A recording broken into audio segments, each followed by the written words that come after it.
ITS Indian teaching service. क्या आपने इससे पहले कभी इस के बारे में कुछ सुना था?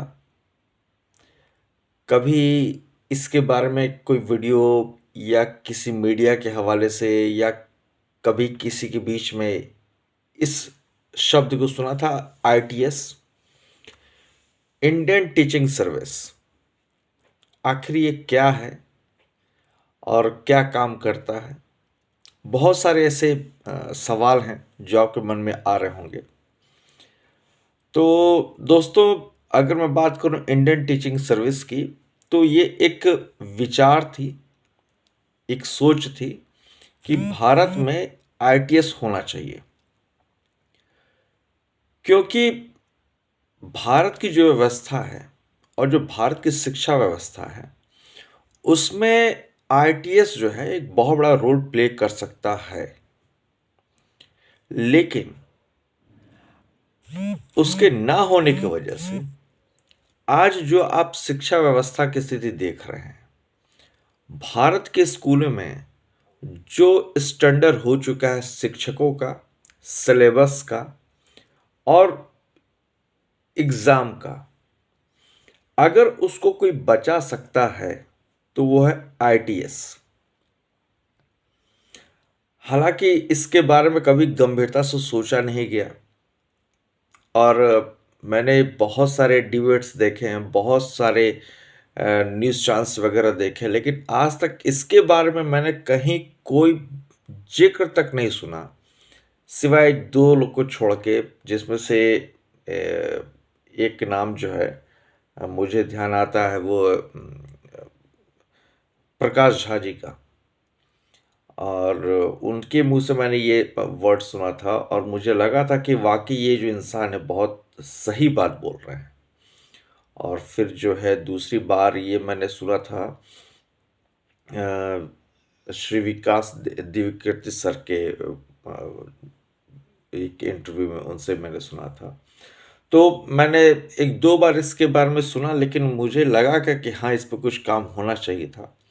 लेकिन भारत में इस पे कोई कभी काम ही नहीं हुआ। तो ये कहना कि ये क्या करता है, ये एक कल्पना मात्र है। लेकिन हाँ, अगर ये होता तो आज भारत में शिक्षा, शिक्षक और शिक्षा के स्तर की ये दुर्दशा नहीं होती जो अभी हो चुकी है। आज के ज़माने में देखा जाए तो बच्चे जो है पढ़ाई से कट चुके हैं, शिक्षा से कट चुके हैं।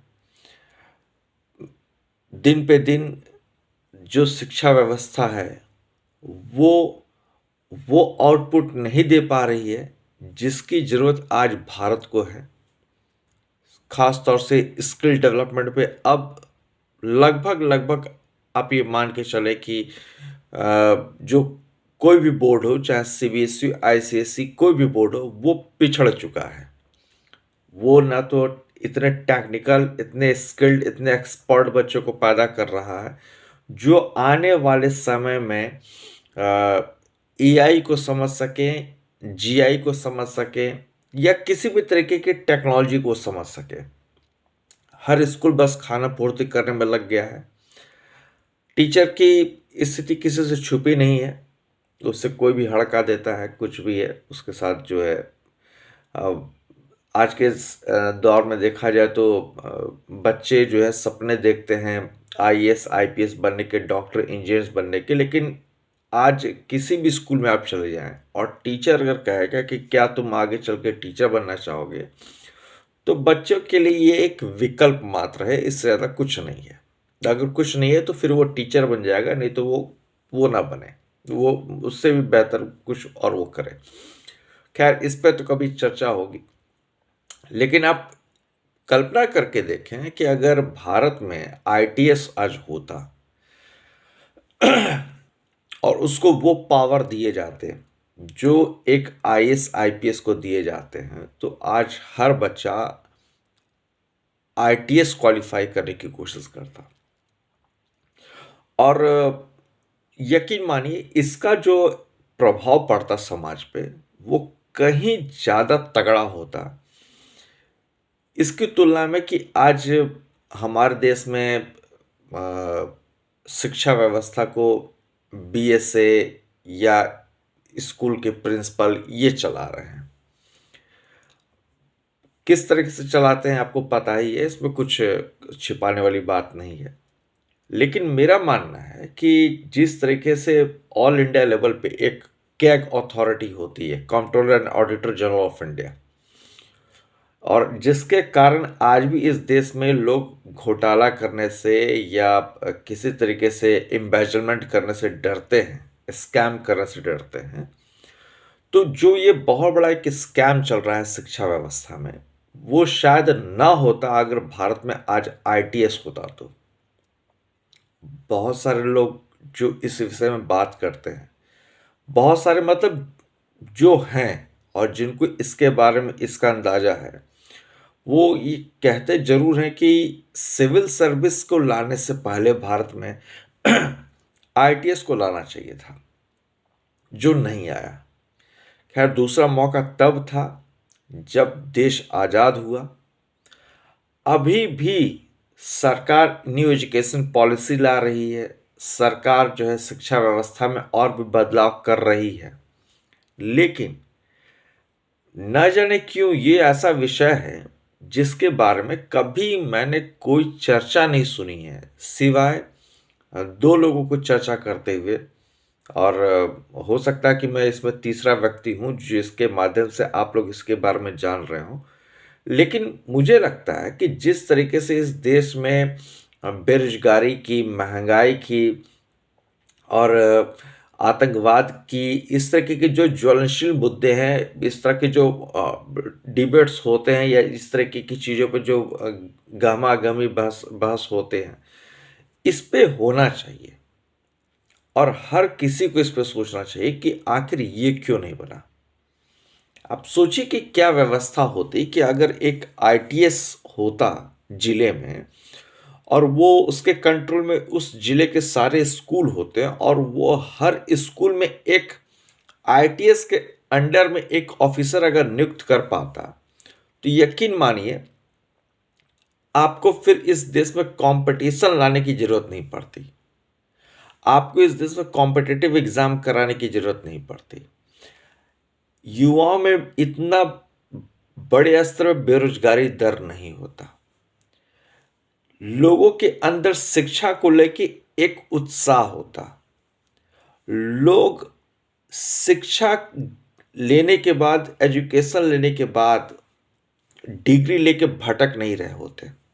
इसके बहुत सारे प्लस पॉइंट हैं जिसको शायद कुछ मिनट में कवर कर पाना मुश्किल है, लेकिन मैं यही चाहूँगा कि अगर आप मेरे इस वीडियो को देख रहे हैं तो आप इसके बारे में ज़रूर सोचिए, क्योंकि ये सिर्फ किसी एक दो तीन लोगों के व्यक्तिगत मामला नहीं है। ये आईटीएस जो है अपने आप में एक बहुत बड़ा गेम चेंजर साबित हो सकता है अगर इसे भारत में लॉन्च किया गया तो। जैसे भारत में कुछ दिन पहले लोकपाल बिल की बात हो रही थी, लोकपाल नियुक्त करने की बात हो रही थी, वो नहीं हो पाया। सभी लोग जानते हैं कि क्यों नहीं हो पाया। अगर भारत में आईटीएस को लॉन्च किया जाता तो यकीन मानिए बहुत आपको अंतर देखने को मिलता, पढ़ाई से लेके हर जगह से लेके। अब कल्पना करके देखिए कि क्या स्तर होता कि जब हर आईटीएस ऑफिसर जो है वो उस स्कूल के बच्चों का पूरा रिकॉर्ड रखता अपने पास, और वो 12th पास करने के बाद ही ये डिसाइड कर देता कि बच्चा आगे चल के क्या करेगा और आगे इसे किस फील्ड में जाना चाहिए। ना तो करियर को लेकर कोई कंफ्यूजन होता, ना तो बच्चों के ऊपर कोई प्रेशर होता, और इसके साथ साथ उस आईटीएस ऑफिसर के अंडर में जो उस स्कूल के टीचर काम कर रहे होते, वो मेरे ख्याल से, मेरा व्यक्तिगत मानना है कि वो और ज़्यादा एक्टिव होते हैं इन कंपैरिजन टू जो अभी वो काम कर रहे हैं। दूसरी चीज मुझे जो और एक लगता है ये बहुत ज़रूरी है, इससे आने के बाद शिक्षकों के जीवन स्तर में ज़रूर सुधार आता। आज जिस मनमाने तरीके से बिना किसी पैमाने के, बिना किसी पैरामीटर के स्कूल के टीचर को सैलरी दी जाती है और उन्हें सैलरी को छोड़ के कोई और सुविधा नहीं मिलती है। कहने को तो बहुत कुछ है, लेकिन ये किसी से छिपा नहीं है कि क्या है, कैसे है। खैर, तो मेरे कहने का मतलब ये है कि टीचर भी इस पद को, टीचिंग पद को पाने के बाद भी इसे ये बड़ा महत्व देता और उसे ये गरिमापूर्ण एक पद दिखता टीचर का। और टीचर के पास वो पावर आज होता जो एक आईपीएस ऑफिसर के पास होता है, और मिलना भी चाहिए। टीचर को जो एक आईपीएस ऑफिसर का पावर है, पोस्ट है और पैसा है, वैसे ही व्यवस्था टीचर को मिल सकती थी अगर भारत में आईटीएस लॉन्च होता, तो भारत में आईटीएस की शुरुआत होती। तो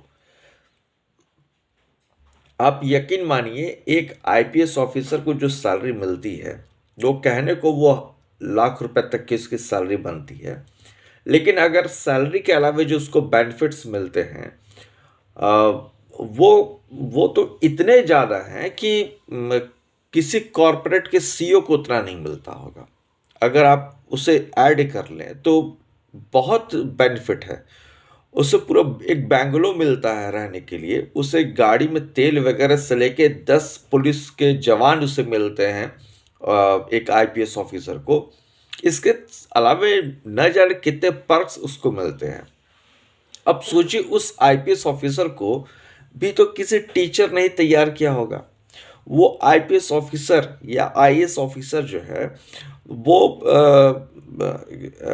किसी न किसी टीचर से ही तो पढ़ा होगा। लेकिन आज वही आईपीएस ऑफिसर जो है, वो टीचर के ऊपर लाठीचार्ज करने का ऑर्डर दे देता है अगर टीचर कोई आंदोलन करता है। तो आपने कुछ दिन पहले बिहार में देखा ही होगा कि क्या स्थिति थी। दिल्ली में भी आपने देखा ही होगा, तो कहीं पे भी मैं देखता हूँ। तो टीचर को जिस तरह से कोई हिट कर देता है, उसके ऊपर किसी तरीके का एक प्रेशर बना दिया जाता है, तो ये बहुत गलत है।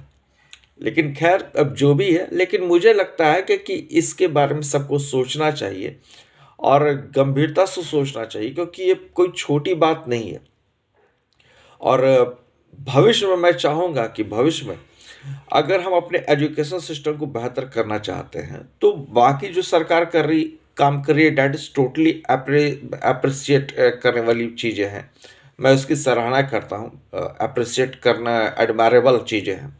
बट उसके साथ साथ सरकार को कहीं ना कहीं एक बार इस आईटीएस के बारे में सोचना चाहिए कि क्या इसके लिए भी कुछ किया जा सकता है, या ऐसा कोई ऑर्गेनाइजेशन, ऐसा कोई आयोग भारत में बनाया जा सकता है जो आईटीएस के तहत अच्छे टीचर को प्रमोट करे, अच्छे टीचर को आगे लेके जाए, और जिससे आने वाले समय में वो टीचर भारत के भविष्य को तैयार कर सके, नई पीढ़ी को ऊर्जा दे सके, नई पीढ़ी को नेतृत्व दे सके। ये कभी मत भूलिएगा, अगर चाणक्य नहीं होते तो शायद चंद्रगुप्त मौर्य भी नहीं होते।